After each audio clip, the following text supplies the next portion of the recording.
The Israeli government under more pressure to secure the release of all captives in Gaza after 4 were freed on Saturday. Benjamin Netanyahu's coalition is also under threat of collapse. So how will all this affect talks to reach a deal on captives and a ceasefire? This is Inside Story.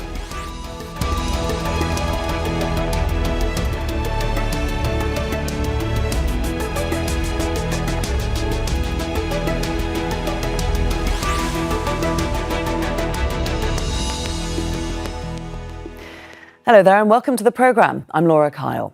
4 Israeli captives brought back from Gaza and hundreds of Palestinians killed in the process.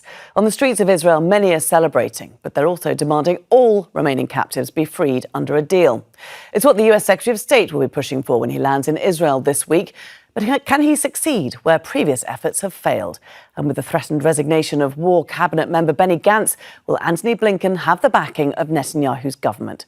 We'll put all this to our guests in just a moment. First, this report from Imogen Kimber. 4 Israeli hostages freed, 8 months after being taken as captives by Hamas and held in Gaza. The Israeli operation to release them took place in Nuseirat camp, central Gaza, and killed more than 200 Palestinian civilians. We were in the market preparing for Eid, buying vegetables for lunch, when we saw more than 20 planes over our heads. 4 helicopters, 2 over Salah al-Din and 2 over the sea. We were shocked. Towers were razed to the ground. They did not send us warnings or leaflets, nothing. There were body parts spread in the streets. Witnesses say Israeli soldiers entered the camp concealed in a truck with Gaza license plates and opened fire on Palestinians, while fighter jets bombed from above. It's Israel's largest attack of the war on Gaza. The European Union described it as a massacre. In Israel, many celebrated the release of the captives, seeing the operation as a success.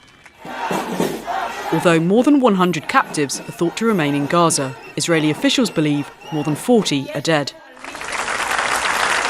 Their families took to the streets in Tel Aviv, many of them demanding the Israeli government agree to a deal to secure their release. Prime Minister Benjamin Netanyahu says he will do whatever it takes. We're committed to getting the release of all the hostages, and we expect Hamas to release them all. But if they don't, we'll do whatever it takes to get them all back home. Netanyahu's failure to secure the release of most of the captives has angered many in Israel. That's in contrast to War Cabinet Minister Benny Gantz, whose rating has been high. He threatened to resign on Saturday if the government failed to adopt a new 6-point plan he's laid out for Gaza. But following the release of the captives, he cancelled an announcement. A departure by Gantz would be unlikely to threaten Netanyahu's coalition government. But it would force it to be even more dependent on ultra-nationalists like National Security Minister Itamar Ben-Gvir. He doesn't want a ceasefire and wants to reoccupy Gaza. That's not a path that would please the Americans. US Secretary of State Blinken is set to return to Israel this week to push for a deal on a ceasefire and release of captives. He's waiting for a response from Hamas to the latest proposal that's nearly identical to the one they accepted a month ago. All Palestinians in Gaza can do is wait for any outcome that might offer hope, as many struggle to survive the heaviest attacks of Israel's war on the Strip. Imogen Kimber, Al Jazeera for Inside Story.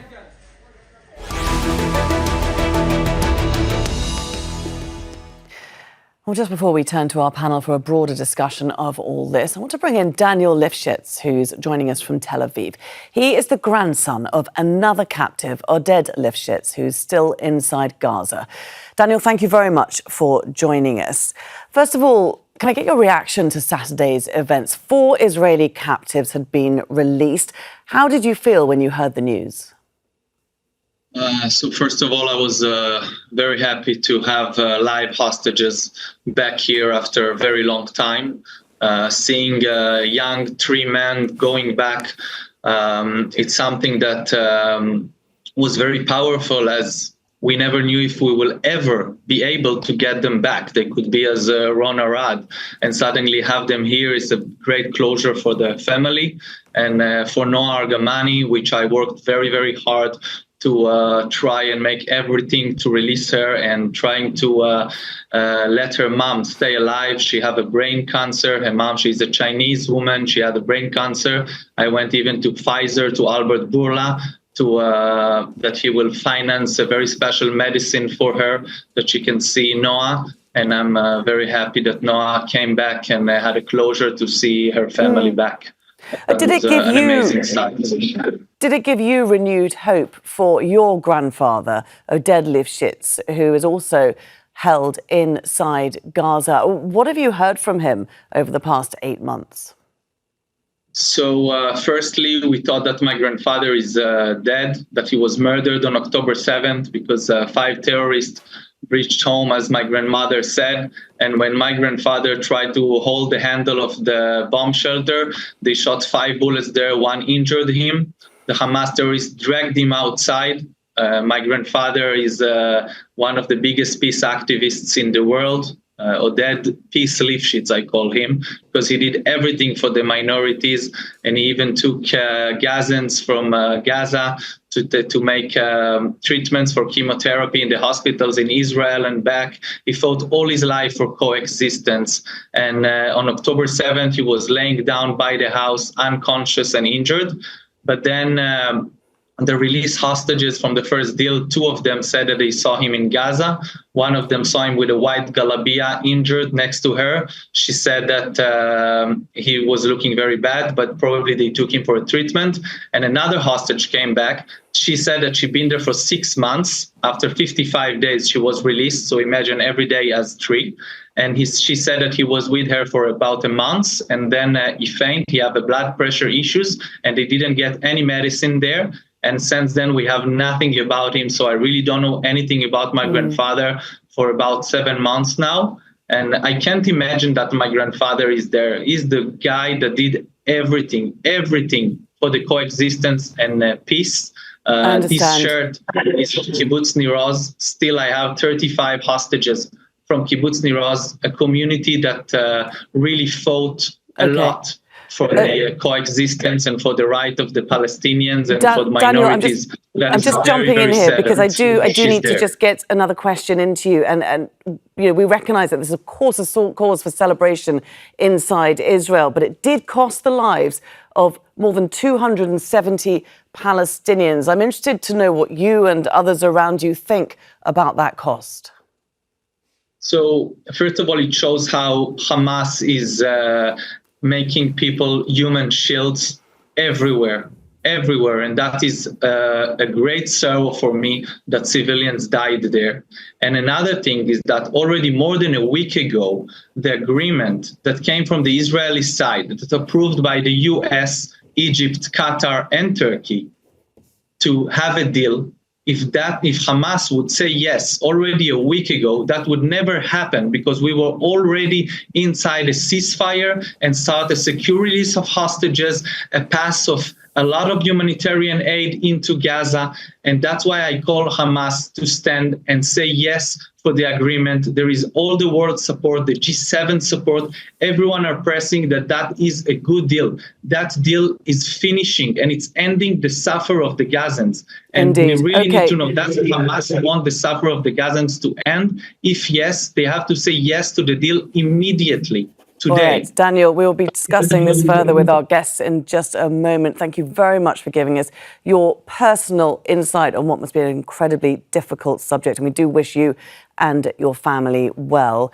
So let's bring in our other guests now to discuss what Daniel was saying a bit further. In West Jerusalem, we have Gershon Baskin. He's the Middle East director of the NGO, the International Communities Organization. He's also a former peace and hostage negotiator. In occupied East Jerusalem, Muhammad Dahleh is a lawyer and founder of Muhammad Dahleh and Associates. And in Wicklow Island, Scott Lucas is a professor of international politics at the Clinton Institute, University College, Dublin. A very warm welcome to all of you.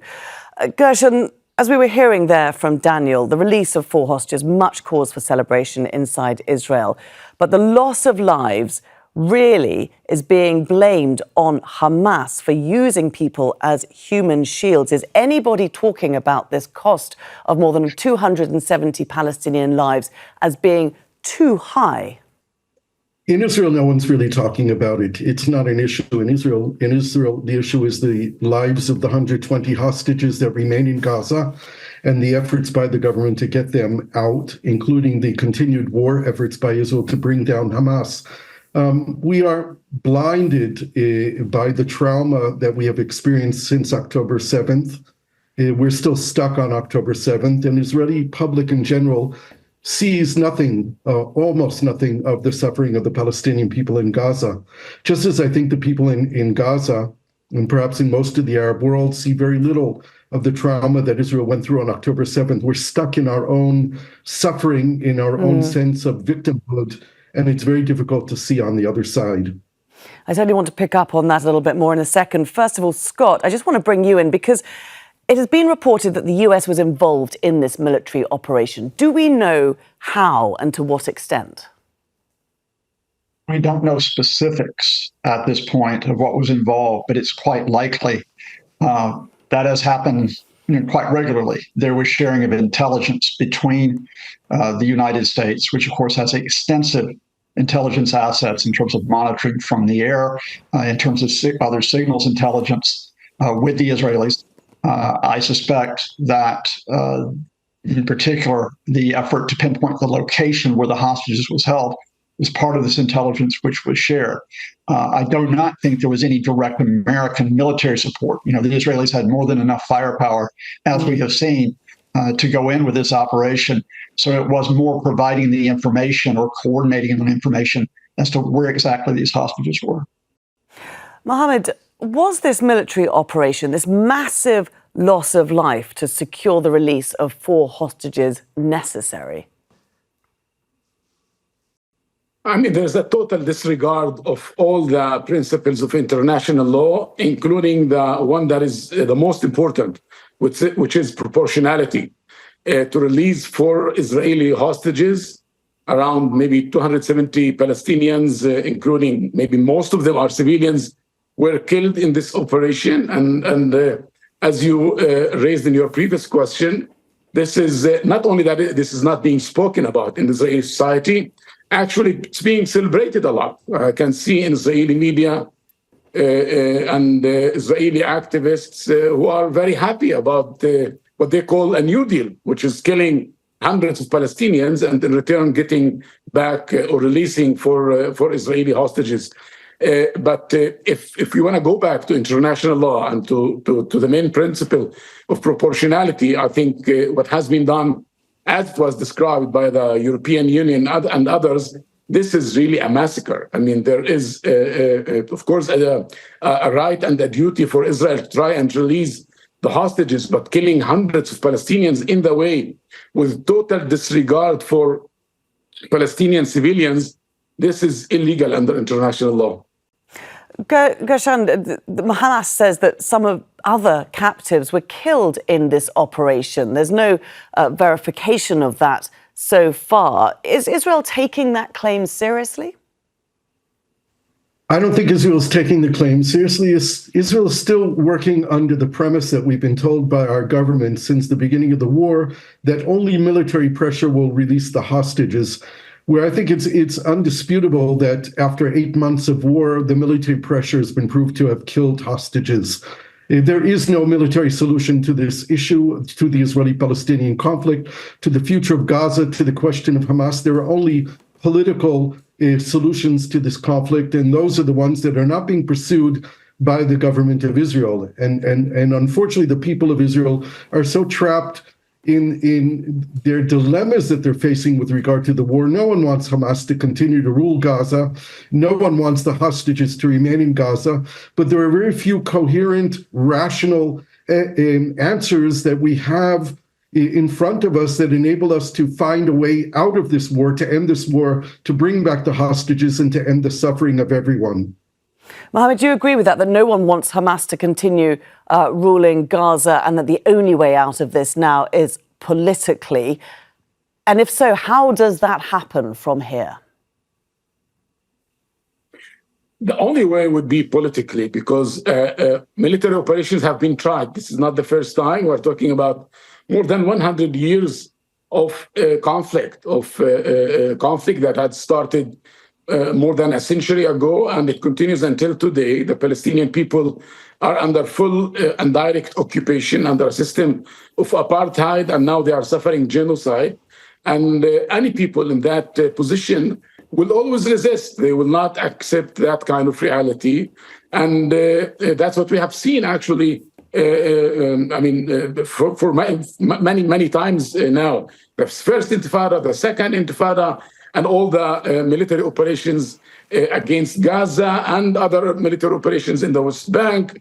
So this is an ongoing military occupation and oppression of the Palestinians, and the Palestinians are resisting, and they're asking for their right for self-determination, for their statehood, for their independence, for their dignified life, whether it's a two-state solution, which is the most spoken about, or one-state solution whereby Palestinians live together on their land, in their homeland, equally with all others, including the Israeli Jews. But both solutions that are on the table, both solutions that make sense to anybody who is looking at this ongoing conflict, are actually rejected, have been rejected, and it seems will continue to be rejected by the Israelis, who are the ones who are controlling the entire land from the river to the sea in different degrees of control. Therefore, it's hard to see the way out of this. Indeed. Both parties, as said, are trapped in this ongoing conflict. Let's just bring Scott back into this, because we have got the US Secretary of State, Antony Blinken, making his way again to Israel this week. It's going to be tough for him to work a way out of this. He wants to talk about the ceasefire deal, Biden's ceasefire proposal, but is anyone in Netanyahu's government going to be willing to listen to it right now? Well, this is one of the big effects of the hostages being freed, is that it has suspended the ultimatum that Benny Gantz, one of the three members of the war cabinet, had issued to Prime Minister Netanyahu. That was going to expire yesterday. And Gantz had said, if you have no end game here, if you have no political resolution, if you have no plan to get all the hostages back, then I'm leaving the government, which probably would have meant early elections. Why was that relevant to the United States? Because the U.S. has been in conversation with Benny Gantz. Apart from Netanyahu, they had been hoping that Gantz could put pressure on Netanyahu from within. That now is gone, at least for the near future. So what does that mean for Tony Blinken, the Secretary of State? He's going to Israel with almost no leverage, because the Americans, of course, will not suspend military aid on Israel. They will not call for an unconditional ceasefire. And indeed, you'll notice that the United States has not enforced its so-called red line against Israel, except to say, don't launch a ground assault on Rafah. Everything else, including aerial operations, is acceptable to the Biden administration. So why should Benjamin Netanyahu listen to Blinken when Blinken says we really need a deal here, which involves a ceasefire at the end of 3 phases? Gershon, how much power does Gantz still hold? Because he can still quit. Do you think he will? And do you think it will make any sort of difference to Netanyahu if he does? Yeah, it's being reported today that Gantz is expected to have his press conference this evening, where he's expected to announce that he's leaving the government. This will not bring down the government. Netanyahu still enjoys a majority of 64 votes out of the 120 members of Knesset, and it's the hardcore right wing that will be in the Knesset, in the government of Netanyahu. What I expect, though, if Gantz does leave the government, that we will see a sharp increase in the number of Israelis taking to the street, calling for the hostage deal and calling for new elections. And what's prevented these large numbers from taking to the streets is that Gantz's party, which is in the polls the largest party, has been part of the government. People didn't want to take to the streets. But I expect we have a short period here. We have a short window frame while the parliament is still in session before they go for summer recess. So it's really now it's money time for the Israeli public to bring down this government and get new elections. Yeah, but can they bring down this government? They've been protesting throughout this war. And even before the war, there were weekly protests against Netanyahu, Gershon.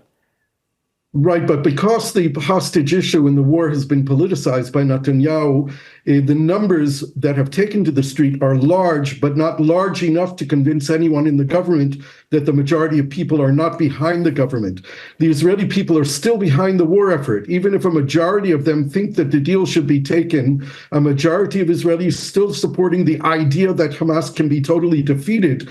And this is propagated by the propaganda of the Israeli government. Now, when Gantz is no longer part of the government, we may hear a change in the tone of the Israeli political scene, and I expect that there will be more people taking to the streets. Will that bring down the government?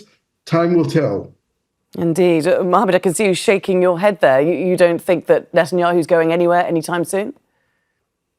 I don't think that internal Israeli pressure will bring down the government. We have seen that. We have seen that prior to the war, also with the so-called the judicial reform that this government was proposing, and the numbers of Israelis that were out on the streets were bigger than this time. Now, most of the Israelis are with the military efforts and with the military operation. They are not against it. The only controversy with the government is regarding the Israeli hostages and the way to get them out. They are asking for a deal so that they can get them out and perhaps continue the war, something that Hamas will not accept for sure.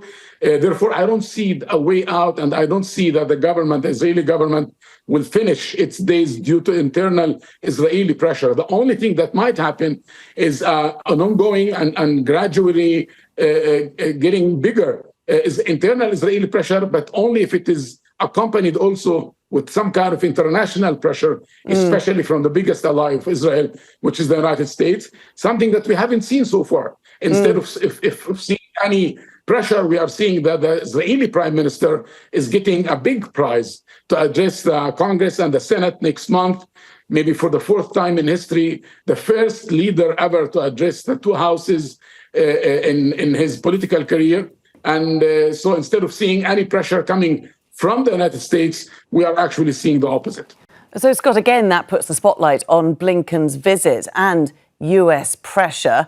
As Mohammed notes, Netanyahu is due to address Congress shortly in the coming weeks, so that doesn't seem like there's much pressure being applied there. But as the election grows closer, do we expect to see Biden ramping up the pressure to accept this ceasefire deal once again?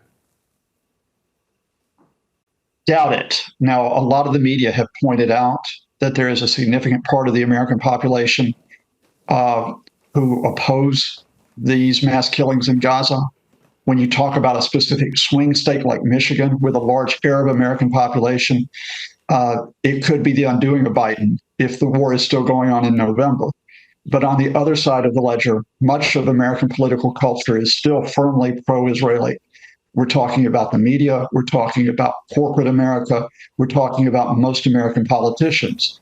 And so what I think you've seen from the Biden administration is they've made their calculation, which is they're going to play their cards where they don't offend that pro-Israeli side of American political culture by coming in too hard on Netanyahu publicly. Now, privately, they have been maneuvering to try to isolate Netanyahu. They have talked not only to Benny Gantz, but to the third member of the war cabinet, Yoav Gallant. That, however, is not enough. And it is certainly not enough for Tony Blinken to hold out the idea that there could be some normalization of relations between the Arab world and Israel, while thousands, tens of thousands, are being killed in Gaza. Gershon, I just want to make a little aside here, because you were key to negotiations to release the Israeli soldier Gilad Shalit in 2011. You can offer us some pretty interesting insight here. Of course, there's some very different times now to back then. But how is it to negotiate with Hamas? It's very difficult because Hamas, as opposed to what most people think, does not increase the price of the deal that it wants. It puts out what it wants pretty much at the beginning and holds firm to that. We have seen that throughout the war, where Hamas has said that there will be no deal with Israel that does not bring an end to the war, whereas we have the Israeli side that's saying there will be no deal with Hamas that does bring an end to the war. So we have, it's not only a problem of lack of direct communication, there are completely diametrically opposed goals here. And let's not forget that Gilad Shalit was held in Gaza for 5 years and 4 months before a deal was done. The deal for Shalit was on the table 6 months after he was abducted. And it took another 5 years before the parties were actually ready to make the deal. We don't have 5 years now to wait with the hostage deal and the war going on in Gaza. It has to come to an end immediately. The hostages have to be brought home, and there needs to be an end to this war. And this war has to be the final Israeli-Palestinian war. We can't do this again. As Mohammad Dahleh said, we've been doing it for 100 years now, for over 100 years. The war in Gaza needs to be the last Israeli-Palestinian war. Mohammed, last thought to you. Will this be the last Palestinian war, and how will it end? I mean, it's quite weird. The international community, the EU, the United States, the United Nations, most Arab countries, almost everyone in the world knows what the solution is, or at least declares that the solution should be a two-state solution. Many are now calling for a one-state solution. But either or, those are the solutions that are on the table to finish any kind of more wars and more military operations. Those are the solutions that are on the table. And the weird thing is that while the international community knows what the solutions are, they are not doing enough to impose those solutions or to do anything in that regard. What they are doing is too little and too late. We have seen certain things that are happening, some pressure being exercised, some embargo on weapons to Israel, some cut of international or diplomatic relations with Israel. But all of this is not enough to bring an end to this, maybe the longest conflict in modern history, and to enable both peoples to live peacefully, side by side or together, with full rights for everyone. There's enough room for the two peoples in the same place where they can live a dignified life in equality and in peace and freedom. Okay. And on that note, we will have to end our discussion. Many thanks to all our guests for joining us here today: Gershon Baskin, Mohammad Dahleh and Scott Lucas. And thank you too for watching. You can see the programme again anytime by visiting our website, that's aljazeera.com. For further discussion, do go to our Facebook page, that's facebook.com/AJ Inside Story. You can also join the conversation on X. Our handle is @AJ Inside Story. From me, Laura Kyle, and the whole team here, it's bye for now.